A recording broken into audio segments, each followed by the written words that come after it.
નમસ્કાર મિત્રો, સ્વાગત છે તમારું અમારી YouTube channel Gujarat jobs and news.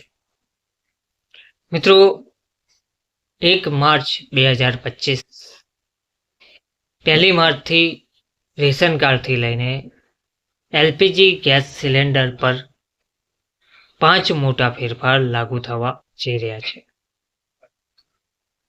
તો આ મોટા ફેરફાર વિશે આજના વિડીયોમાં આપણે વિગતવાર માહિતી જોઈએ.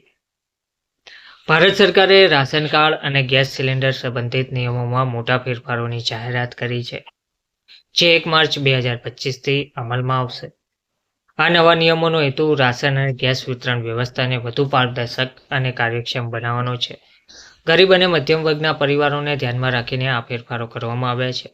આ નિયમો હેઠળ રેશન કાર્ડ ધારકોને મફત રાશન તેમજ નાણાકીય સહાય મળવાપાત્ર રહેશે અને ગેસ સિલિન્ડરની બુકિંગ અને ડિલિવરી પ્રક્રિયામાં પણ સુધારો જોવા મળશે.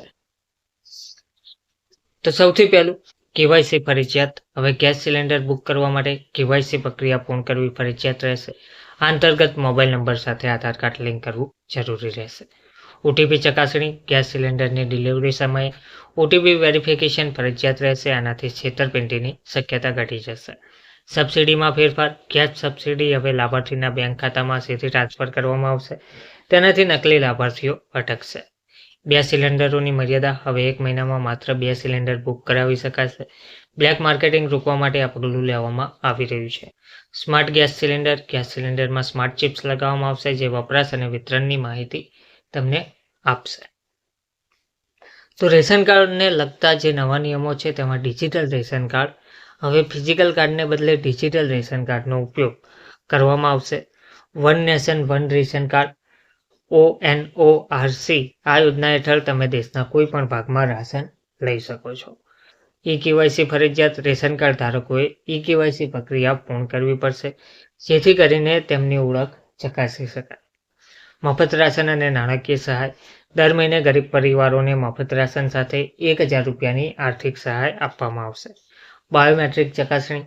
રાશન વિતરણ સમયે બાયોમેટ્રિક વેરિફિકેશન ફરજિયાત રહેશે, જેથી નકલી લાભાર્થીઓને રોકી શકાય. આ નવા નિયમોના ફાયદા શું રહેશે? તો પારદર્શિતામાં વધારો થશે. ડિજિટલ અને બાયોમેટ્રિક વેરિફિકેશન સિસ્ટમને વધુ પારદર્શક બનાવશે.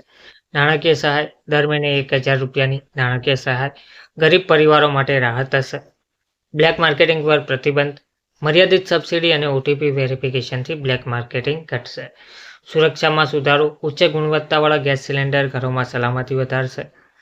ડિજિટાઇઝેશન. ડિજિટલ રેશન કાર્ડ અને ઓનલાઈન પ્રક્રિયા ભ્રષ્ટાચારમાં ઘટાડો કરશે. જરૂરી દસ્તાવેજોની વાત કરીએ તો આ નવા નિયમોનો લાભ મેળવવા માટે નીચેના દસ્તાવેજોની જરૂર પડશે, જેમાં આધાર કાર્ડ, પાન કાર્ડ, આવકનું પ્રમાણપત્ર, સરનામાનો પુરાવો, બેંક પાસબુકની નકલ, વીજળી બિલ, પરિવારના સભ્યોનો ફોટો વગેરે. પાત્રતા માપદંડની વાત કરીએ તો આ યોજનાઓના લાભો મેળવવા માટે નીચેની પાત્રતાની શરતો હશે, જેમાં રેશન કાર્ડ ધારકો ફરજિયાત છે. વાર્ષિક આવક નિયત મર્યાદા કરતાં ઓછી હોવી જોઈએ. પરિવારમાં કોઈ સરકારી કર્મચારી ના હોવો જોઈએ. કેવાયસી પ્રક્રિયા પૂર્ણ થવી જોઈએ.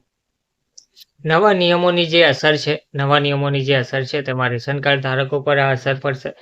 ડિજિટલ પ્રક્રિયા. તમામ પ્રક્રિયાઓ ઓનલાઈન હશે, જેનાથી સમયની બચત થશે. નાણાકીય સહાય. દર મહિને ગરીબ પરિવારોને ₹1000ની રકમ આપવામાં આવશે. પારદર્શિતા. કેવાયસી અને બાયોમેટ્રિક વેરિફિકેશન નકલી લાભાર્થીઓને અટકાવશે. ગ્રાહકો પર અસર. મર્યાદિત સબસિડી. દરેક પરિવારને સબસિડીવાળા દરે વાર્ષિક માત્ર 6-8 સિલિન્ડર મળશે. બહેતર સલામતી. ઉચ્ચ ગુણવત્તાવાળા ગેસ સિલિન્ડર અકસ્માતો ઘટાડશે. Smart tracking. સ્માર્ટ ચિપ્સવાળા ગેસ સિલિન્ડર ગ્રાહકોને તેમના વપરાશને ટ્રેક કરવામાં સક્ષમ બનાવશે. ધન્યવાદ.